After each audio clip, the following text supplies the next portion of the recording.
All right, Shalom. I want to start out by giving all praise and the glory to you. How about Shema Shah, by Shema Kakwadash? Double honor to the apostles and the elders of Great Millstone. Shalom to the Akim out there pushing the word of sincerity and the truth. Yeah, I just want to speak in regards to this article. I'm just on CNN reading and getting updates on the times that we're living in. And we know we're in some very dystopian times, for lack of a better term. You know, dystopia being the opposite of a utopia. You know, this is not the kingdom of heaven. The scriptures speak about this is not our rest, although mass majority of our people tend to try to chase after it like they're going to receive full comfort, and then they're grasping the air. You know, you live in a society and you try to get your ideal job and get your, first and foremost, go to school. Then you graduate and you look to get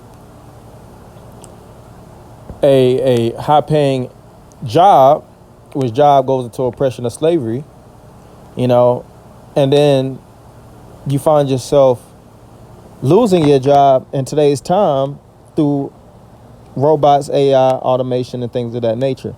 Now, here's a list, and this is happening in all markets. This is happening within the tech industry. This is happening within the factory. And it's a majority of our people, they're in a lot of these industrial, industries, factory-based assembly line industries and these things of that sort, and people are taking these hits. On top of, we're still in the government shutdown where a lot of these furloughs is taking place. So this article says world's largest food company is cutting 16,000 jobs due partly to automation. And this is going to be a major thing every year. Oh, Nestle. I think they have a Nestle, I think in Stone Mountain, if I'm not mistaken. I never worked for Nestle. I never tried to apply, but, I've worked for a few jobs within that type of market, Publix and things of that nature, talking about in the actual facility. And I'm seeing the changes. All right, they're updating. They're getting robots. They're trying to cut down on costs of the overhead, So they're trying to cut out labor costs, man hours, as they say. They don't want a lot of man hours. That's why when you work a lot of these jobs, they're cutting you down to 40 hours. You try to stay here. You try to discuss with the manager overtime. Can I get 5 hours overtime? Bills coming up. Can I stay overtime? And they, if it's not high demand work where they need you, they're not looking to let you ride the clock, So it says Nestle will cut around 16,000 jobs worldwide over the next 2 years as it works to slash costs, including through automation, the world's largest food company said Thursday. Most of the layoffs, about 12,000, will affect white-collar professionals as Nestle targets operational efficiency, including by automating processes and using shared services, the company behind such brands as Kit Kat and Nesquik said in a statement.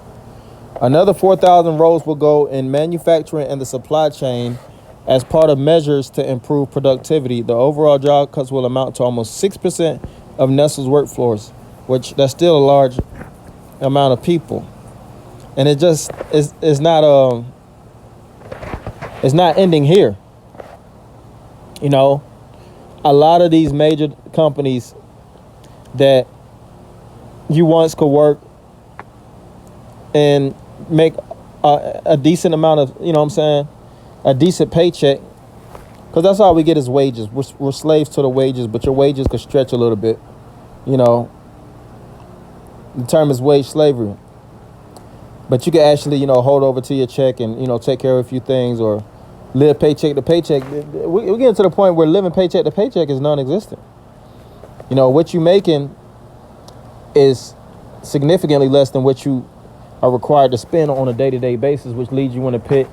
Next thing you know, you have to owe money or you have to work more hours, and the time that you spend, whether it's hobbies or doing just miscellaneous stuff, you gotta put back into the workflow,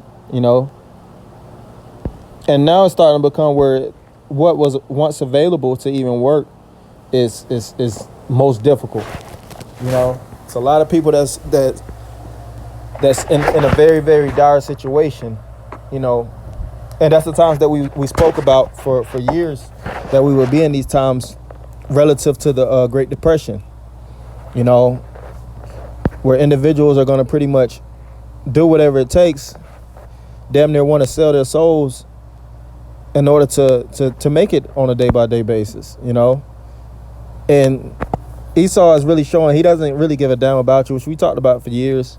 You see the job, and these are individuals that's been in these jobs for 10, 15 years. A lot of them getting laid off, you know. Individuals that was dedicated, you know, to these jobs, and, you know, before it actually became big, you know, they might have been in certain branches and stayed down until they got in the position. And then next thing you know, they gotta, you know, they're getting excuses on why they ain't gonna say terminated, but they'll say layoff.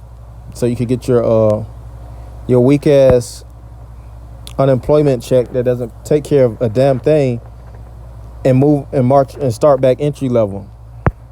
You know, that's why the scripture says this is not our rest. This is not a place that we want to be in, and we shouldn't be chasing in comfort. We gotta stay upon the Lord. All right, turn to Him, because He's our shield and buckler. He's the way that we can actually make it through. Not this judge, not this king. All right, in this society. All right, you lean upon Him, and next thing you know, you see yourself down and out. This is Micah 2:10. Arise ye and depart, for this is not your rest, because it is polluted. It shall destroy you, even with the sword destruction. Yeah, so the deconstruction of yourself, you lose yourself trusting in this man's society. That's why the Lord said trust in Him. Because if you trust in Him, you will read and you will see what He said is going to happen before it even happens. And it's already written that the labor market will be shot out. All right. So there shall be no work in Egypt. You know, and a lot of these people, they take pride in their work. You know, so if they're not working, or they don't, the job that they ideally went to school for, if they're not in that industry, they become extremely depressed, and they want to lash out their frustration. That's why so many crazy lunatics within the society too. The scriptures speak about the love of many shall wax cold. You know, and I just want to speak on this because we're seeing a lot of these stores that people once ran to for comfort. You know, whether it was a good paying job or just go to certain industries, you know what I'm saying, to take care of certain essentials in your house, that luxury is starting to be a thing of the past, man. You know, because we're in a time where the Lord is showing, but the Lord has to break this society for this kingdom to rise. So we 100% for it. You know, when all these things go down, the Lord was going to raise us up, and that's written, bro, in the prophecy. All right, as things get more and more dystopian, it's going to become more and more of a paradise unto us inwardly, first and foremost, until the kingdom of heavens arise. Now we're going to go through hell. The scriptures speak about the time of Jacob's trouble, you know, but the Lord is going to plant within us a special mindset, special spirit, where we can actually stay upon Him, like I said, and lean on Him for dependence in that day. You know, so I just want to speak on that, just be kind of short and sweet, brief. You know, hopefully the brothers and the few sisters will edify. I'm going to end it by giving all praise and glory to Yahweh, Shema, Shabbat, Shema, Kakodash, double honor to the apostle, that was a great millstone. Shalom, my king.